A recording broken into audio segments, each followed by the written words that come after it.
It's the name of a famous method. In this method, you set goals for yourself on a daily or weekly. You start to put cross to the days on which you have reached your goal. You make a chain with these crosses and you don't give up. You don't break that chain. But you have a problem.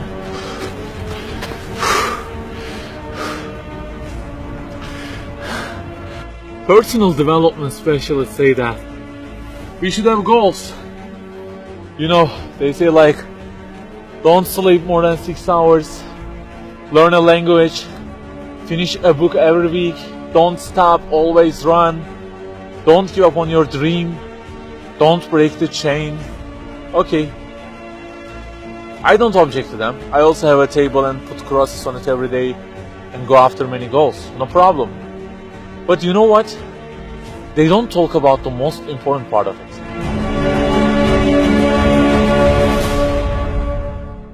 Let me give you a simple mathematical example. Try to imagine that you are adding numbers, and imagine that the numbers you have added up to this year is, for example, 35 in total, and you start from this year. For example, you will add 4 in this year, and then add 8 in next year, and it goes on. And there is an unknown time which counts down, and when it ends, you can't add any other number. Okay, you start the addition. Plus 4, plus 8, plus 7, plus 3. You add ambitiously, you keep adding and adding. Plus 6, plus 5, and okay, they say time is over.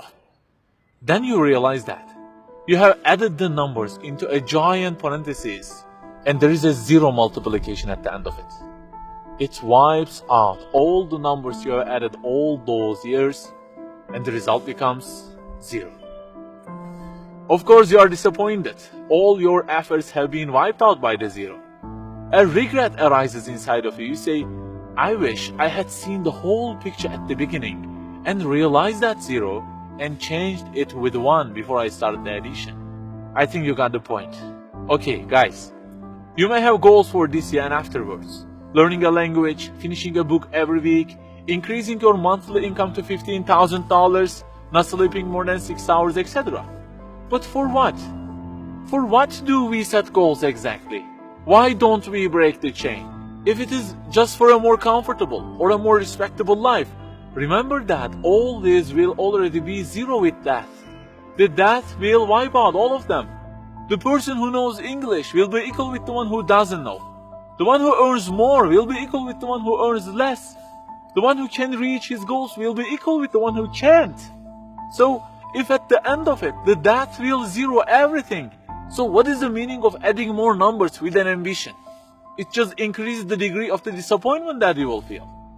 So the logical thing is seeing the whole picture at the beginning. In this life journey, which will end in an unknown time, my first job must be to prevent death from being 0. Well, can I really prevent death from being 0? I mean, since everything will leave my hands and will be lost, is there any other way that would transform them into something eternal? I mean, isn't there any kind of stamp for eternity that would impress all of the things that I possess and say, look, there is a seal on them and you can't wipe them out, okay? They will remain forever. The only one to say such a thing is the owner of the everything.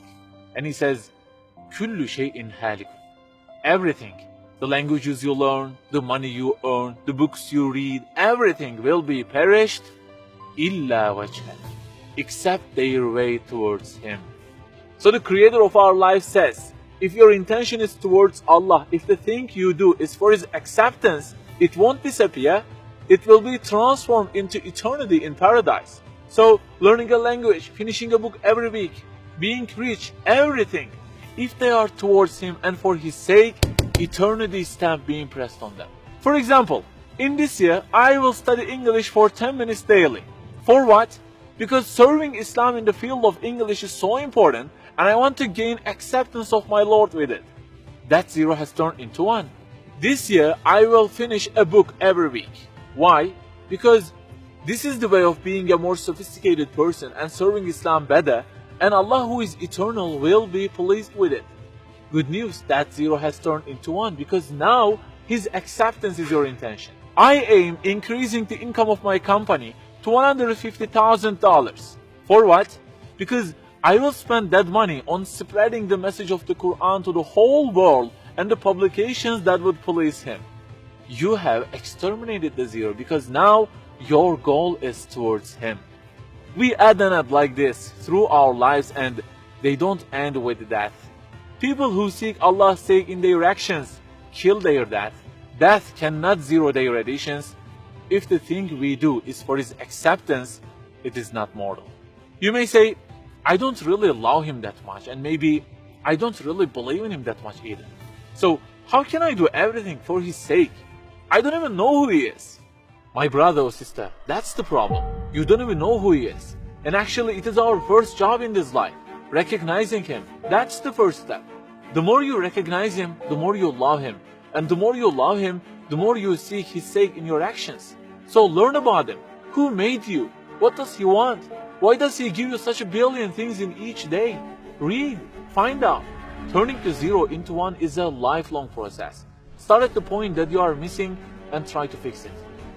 Like the specialists say, don't break the chain, but keep the chain to gain his acceptance. Run, but run to be eternal.